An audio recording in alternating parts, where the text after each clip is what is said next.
விஜய் டிவியில் ரொம்பவே சூப்பராக போயிட்டுருக்க ப்ரோக்ராம்னா அது பிக் பாஸ் ப்ரோக்ராம் தான் சொல்லணும். இது பார்த்தீங்கன்னா இப்போ சீசன் 8 போயிட்டுருக்கு. ரொம்பவே சூப்பராக போயிட்டுருக்குன்னே சொல்லலாம். இதில் பார்த்தீங்கன்னா எல்லாருமே வந்து சூப்பராக வந்து டாஸ்க் எல்லாமே பண்ணிக்கிட்டு வராங்க. எப்பவும் போல் எல்லா சீசன்லேயும் ஒரு லவ் ஃபைட்டு காமெடி ஸோ அந்த மாதிரி இருக்கும்ல, ஒரு கேங்கு சுற்றுவாங்க. ஸோ அதே மாதிரி தான் இந்த சீசன்லேயுமே ஒரு கேங் சுற்றுனாங்க. லவ் ஃபைட்டு எல்லாமே தான் வந்துச்சு. இந்த மாதிரி விஜய் சேதுபதி தான் ஹாஸ்ட்டாக இருக்காங்க. இன்னும் இந்த பிக் பாஸ் பார்த்தீங்கன்னா ஒரு 10 டேஸ்க்கு தான் ஓட போகுது. ஏன்னா அது டே 90 இன்னைக்கே எப்படி ஓடுச்சுன்னே தெரில, டக்கு டக்குன்னு வந்து ஓடிருச்சு நாள்லாம். ஸோ இந்த வாட்டி டிக்கெட் டு ஃபினாலே பார்த்தீங்கன்னா யார் வாங்கியிருக்காங்கன்னா ரயான் தான். ஸோ இவங்க தான் பார்த்தீங்கன்னா ஜெயிச்சிருக்காங்க. ஆனால் இன்னும் வந்து இப்போ ஒரு இதுவாக அனௌன்ஸ் பண்ணல. ஹாஸ்ட் தான் பார்த்தீங்கன்னா டிக்கெட் டு ஃபினாலே வந்து எப்போவுமே சீசனுக்கு வந்து கொடுப்பாங்க. ஸோ இந்த வாட்டியும் வந்து விஜய் சேதுபதி தான் வந்து கொடுத்த வாய்ப்பு இருக்குது. ஆனால் வந்து சில பேர் என்ன சொல்கிறாங்கன்னா ரயானோட சிஸ்டர் வந்து முதவே சொன்னாங்கல்ல, ஸோ ஒருவேளை அவங்க கையாலே வந்து ரயானுக்கு கொடுக்கக்கூட வாய்ப்பு இருக்குங்கிற மாதிரிலாம் சொல்லிட்டு வராங்க. இந்த மாதிரி பார்த்தீங்கன்னா ரொம்பவே சூப்பராக போயிட்டுருக்கு. இந்த நிலையில்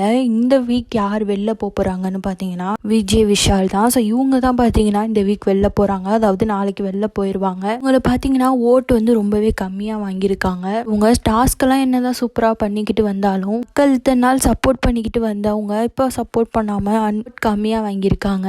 அதனால இந்த வாட்டி வெளில போகிறாங்க. இவங்களுக்கு பார்த்தீங்கன்னா இந்த பிக் பாஸ் வீட்டில் ஃபர்ஸ்ட் ஒரு லவ் இருந்துச்சு. இது யாருன்னு பார்த்தீங்கன்னா தர்ஷிகா. ஸோ அவங்களோட சுற்றிக்கிட்டு இருந்தாங்க. ஸோ இந்த கப்பல்ஸ்ன்னு சொல்லிட்டு ஒரு சீசன் ஓடிக்கிட்டு இருந்துச்சு ஒரு வீக்கு. அதுக்கப்புறம் தர்ஷிகா வெளில போனதுக்கப்புறம் பார்த்தீங்கன்னா அன்ஷிதான்னு சொல்லிட்டு ஒருத்தவங்க இருந்தாங்க, அண்ணாவோட கேர்ள் ஃப்ரெண்டு. ஸோ அவங்களோட பார்த்தீங்கன்னா விஜய் விஷால் வந்து சுற்றிக்கிட்டு இருந்தாங்க.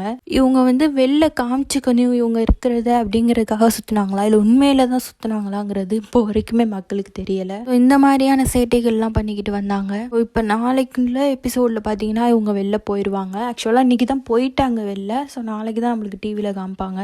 இவரை யாருக்கு பிடிக்கும் பிடிக்காதுங்கிறத கமெண்ட் பாக்ஸில் கமெண்ட் பண்ணுங்கள். இந்த ஒரு விஷயம் லைக் பண்ணுங்கள், ஷேர் பண்ணுங்கள், நம்ம சேனலை சப்ஸ்கிரைப் பண்ணிக்கோங்க. தேங்க்ஸ் ஃபார் வாட்சிங்.